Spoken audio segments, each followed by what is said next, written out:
such an asshole!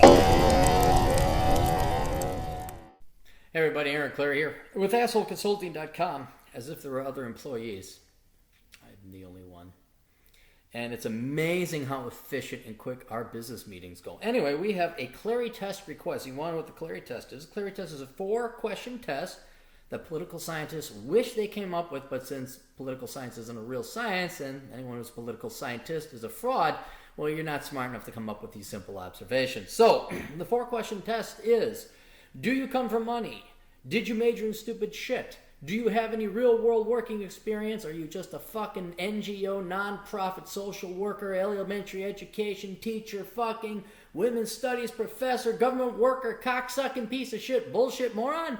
Or do you have real-world working experience? And the 4th question is, what are you doing now? Do you have a real job? Or are you a cocksucking motherfucker? The thing that I said before. How much would a Clarey Test on Richard Stallman, the founder of GNU and the Free Software Foundation, cost? And that is a good question. It costs $25 unless it's very complicated. He says, is that a video? I'm like, yeah, it's a video. It doesn't take that much. And so we're going to look up Richard Stallman. And the reason I have this test is because I want to find out quickly whether or not I would even consider different political candidates down the road. And if they didn't at least meet 2 of those 4 questions, I'd really have no interest. And it's amazing how well it predicts fucking scumbuckets and parasites that always want to run for public office and never work a fucking day in their life. Look at Mark Dayton. He got a perfect score. He is the worst scoring person ever, along with Nancy Pelosi, George Bush, and Barack Obama. Richard Stallman. There we go. Wikipedia. Okay, American software freedom activist and computer programmer, founder of the GNU Prize. Oh, wow, he looks like a real hippie. Holy cow. A real hippie.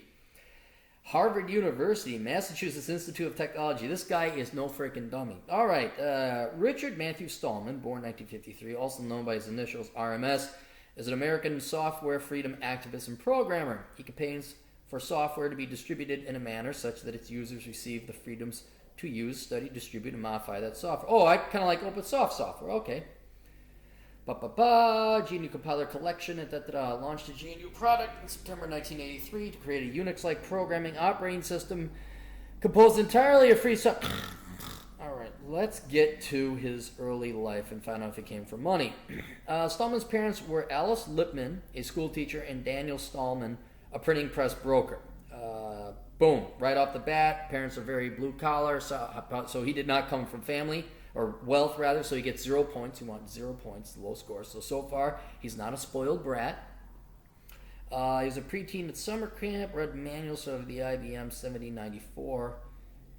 You ever wish that your parents did that? Like they got you a computer and then they said, hey, I don't know what this thing does, but let's learn about it together. They never did, because then you'd not have the shitty job that you do today. I was also a volunteer, attended Columbia University Saturday program for high school students. He was also a volunteer laboratory assistant in the biology department of Rockefeller University. Okay, this guy sounds like the Wunderkind. Although he was interested in mathematics and physics, his teaching professor at Rockefeller thought he showed promise as a biologist. Experience with computers, he was hired in 1970, following his senior year of high school to write numerical analysis program in 4chan. All right off the bat, he's already programming, real-world working experience. Harvard and MIT. As a first-year student at Harvard in 1970, Stallman was known for his strong performance in Math 55. He was happy. For the first time in my life, I felt I had found a home at Harvard. 71, he became a programmer at MIT Artificial Intelligence Laboratories. This kid, he's like 19 at the time. Like, we fucking suck. Just and was a regular in the hacker community. He was known by his initials RMS. Graduated from Harvard with a degree in physics. All right, so staying at Harvard, he insisted on enrolling a graduate at MIT, pursued a doctorate in physics for 1 year, left the program due to focus on programming at MIT's AI laboratory. While working,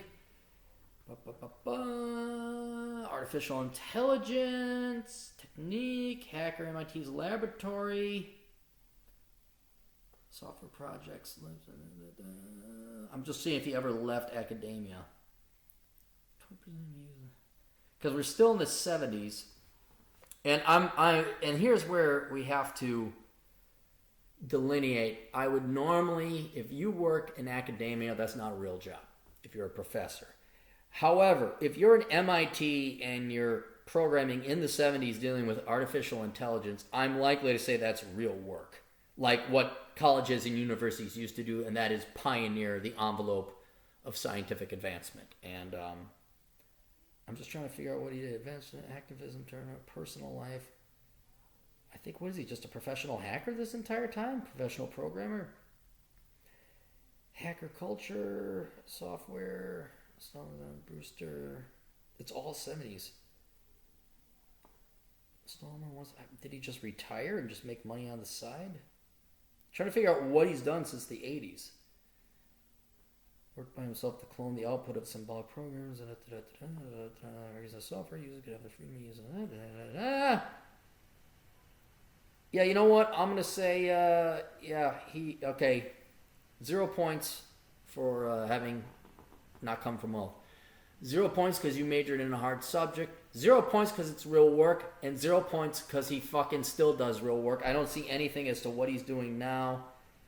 This could change as time goes on, but it sounds like he's just like the hardcore classical nerd, and he's been programming ever since. Now, okay, you could say he's head of the GNU project. It's because his skills, like most of the nonprofits are like, give me money because I'm a bored trophy wife and my husband won't let me in. And this guy actually, I'm sure he does more math taking a shit on the toilet than pretty much, well, not pretty much, all of the women's studies departments do math in like their 8 years of study. Sorry, guy gets a 0 score. He gets a perfect score. He now joins Rex Tillerson, Al Capone, Lucky Luciano, and a few other distinguished others. But yes, he gets a perfect score. That is a guy I would definitely like to have a beer with. That is a guy I would like to see run for office. We might have to see what his policies are, but I would believe he's 100% honest about it all. So that's all we got. See you kids later. Toodles.